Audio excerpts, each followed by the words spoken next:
대장동 개발 민간 사업자인 화천대유로부터 40억 원의 급여와 성과급을 받기로 한 혐의를 받는 최윤길 전 성남시의회 의장이 어젯밤 구속됐습니다. 화천대유와 성남도시개발공사 이외의 인물 중에서는 사법처리 대상이 된 첫 사례입니다. 정원석 기자입니다.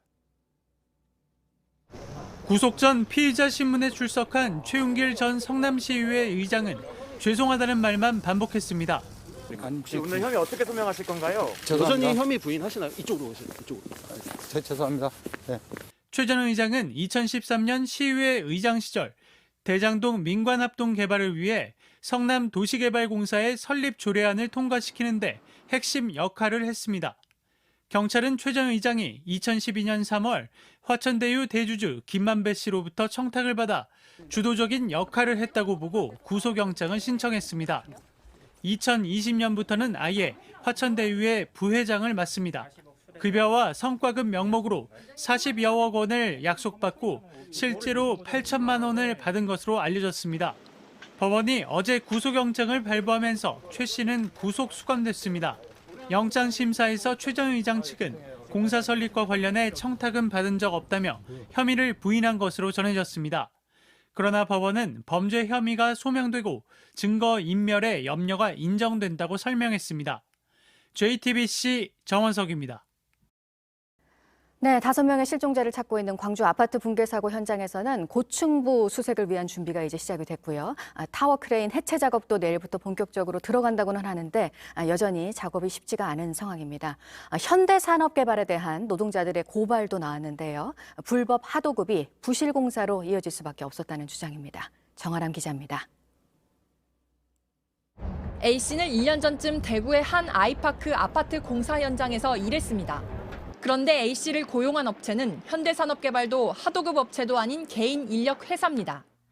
원청인 현대산업개발이 계열사인 HDC 아이서비스에 하도급을 줬는데 아이서비스가 S사에 공사를 맡겼고 S회사는 또다시 개인 인력회사에 공사를 넘겼다는 겁니다. 하청이 내려올 때마다 수수료를 떼면서 공사 단가가 낮아져 부실공사가 생길 수밖에 없었다고 말합니다. 하도급을 한 번만 내려와도 맞추기가 하는데 2번, 3번 내려와 버리니까 굉장히 시간이 쫓기고 돈은 조금 들어가게 하려고 하다 보니 같은 현장에서 일한 B씨도 비슷한 말을 합니다.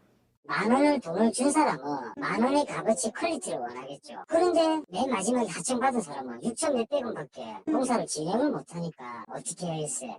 콘크리트 같은 핵심 원료를 날림으로 만든다는 증언도 했습니다. 세면하고 모래하고 비율이라는 게 있어요. 그런 비율대로 맞추려면 못 맞추는 거예요. 그렇게 하고 막 해놓으면은 아무래도 양생되는 과정에서 크랙이고 뭐고 약하죠, 집안이. 공사 기간을 앞당기기 위해 콘크리트가 덜 말랐는데도 다음 단계 공사로 넘어가는 일도 많다고 합니다. 공정이 빨리 급하니까 양생도 안 된 상태에서 채 굳지도 않은 상태에서 그것도 좀 좋은 재료를 했으면 모르겠는데 엉망진창입니다. 이에 대해 현대산업개발은 HDC 아이서비스는 S회사와 자재 납품 계약을 맺었기 때문에 불법 재하도급은 아니라는 입장을 밝혔습니다. 하지만 근로자들은 자신들이 자재 납품이 아니라 현장에서 일했기 때문에 불법 재하도급이라고 반박합니다. 근로자들은 광주 아이파크 붕괴도 불법 재하도급이 불러온 부실공사 때문이 아닌지 조사해야 한다고 지적했습니다. JTBC 정아람입니다. 네, 올해 미국 중앙은행이 돈줄을 강하게 조일 것이라는 전망이 나오면서 전 세계 국채 시장이 들썩이고 있는데요. 미국 국채 금리가 급등하면서 뉴욕 증시가 크게 떨어졌습니다. 유가는 7년 만에 가장 높았습니다. 김필규 특파원이 전해드리겠습니다. 전날 마틴 루터 킹 기념일로 하루 쉬었던 미국 뉴욕 증시가 개장 초부터 주저앉았습니다. 연방준비제도에 돈줄 죄기가 속도를 낼 거란 우려로 또다시 국채 금리가 치솟았기 때문입니다. 다우지수는 전 거래일보다 1.51%, 나스닥은 2.6%, S&P 500은 1.84% 떨어진 채 장을 마쳤습니다. 지난 분기 골드만삭스 같은 금융사의 실적이 좋지 않았고 뉴욕의 제조업 경기지수가 나빠진 것도 영향을 줬습니다. 이날 홀로 주가가 폭등하며 눈길을 끈 건 게임 업체인 액티비전 블리자드입니다. 마이크로소프트가 81조 9천억 원에 사들인다고 전격 발표하면서 전 거래일 대비 무려 26%나 올랐습니다. 전 세계 4억 명의 유저를 가진 액티비전 블리자드의 인수는 MS 역사상 가장 큰 규모입니다. Microsoft's trying to get content that is exclusive to Xbox. Activision has a lot of intellectual property and a lot of businesses that are developed that Microsoft hasn't yet actually engaged in. 이날 서부 텍사스산 원유 가격이 7년 만에 최고치를 기록하는 등 국제 유가는 급등했습니다. 예멘 반군이 아랍에미리트의 석유 시설을 공격한 데다 러시아의 우크라이나 침공 가능성이 높아지며 불안감이 커진 겁니다. 토니 블링컨 미 국무장관이 오는 21일 긴급히 러시아 외교장관을 만나기로 하면서 그 결과에 따라 세계 경제가 또 한 번 영향을 받게 될 전망입니다. 워싱턴에서 JTBC 김필기입니다. LG 에너지솔루션 청약 첫날인 어제 개인 투자자들의 돈 32조 원이 몰렸습니다. 마감일인 오늘 흥행 신기록을 달성할 수도 있을 것 같습니다. LG 에너지솔루션은 LG화학에서 배터리 사업을 떼어내 만든 회사죠. 그렇다 보니까 모 회사인 LG화학 투자자들은 대주주가 알짜를 빼가는 바람에 주가가 떨어져 손해를 봤다면서 반발하고 있습니다. 이세누리 기자가 취재했습니다. 27일 상장을 앞두고 LG 에너지솔루션 주식을 사려는 투자자로 증권사 객장이 붐빕니다. 기본 150만 원 증거금이 필요해서 그 정도 규모로 어떻게든 가정 경제 보탬이 되는 방법을 고민하다 보니까 몇 주 들어가실 거예요? 몇 주인지 모르고 1억 4천. 이렇게 모인 돈은 오늘 하루에만 32조 원에 이릅니다.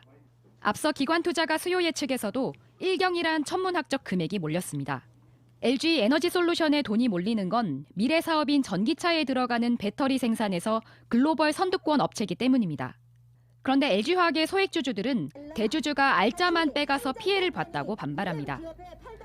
LG 에너지솔루션은 상장사인 LG화학에서 배터리 사업만 떼내 만든 회사입니다. LG 에너지솔루션이 생긴 뒤 지난해 초 100만 원이 넘었던 LG화학 주가는 60만 원대로 떨어졌습니다.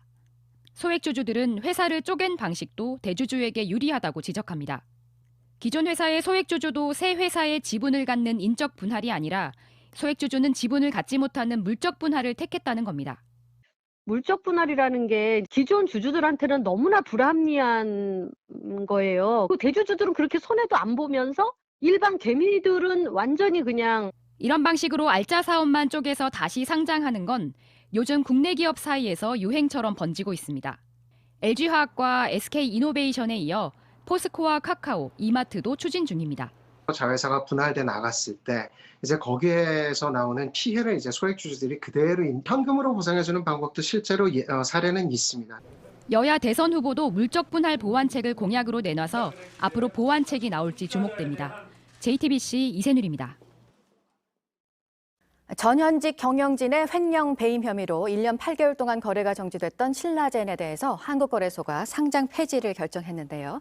최종적으로 상장 폐지를 할지는 영업일 기준 20일 안에 열릴 코스닥 시장위원회에서 확정이 될 예정입니다. 상장 폐지일지 개선 기간을 줄지 정하게 됩니다. 이 같은 결정에 신라젠 측은 즉각 이의 신청을 하겠다면서 코스닥 시장위원회에서 적극 소명을 하겠다는 입장을 밝혔습니다. 지난 2020년 5월에 주식 거래가 정지된 신라젠은 주가가 한때 15만 원까지 올랐지만 거래 정지 직전 12,000원가량까지 떨어졌습니다.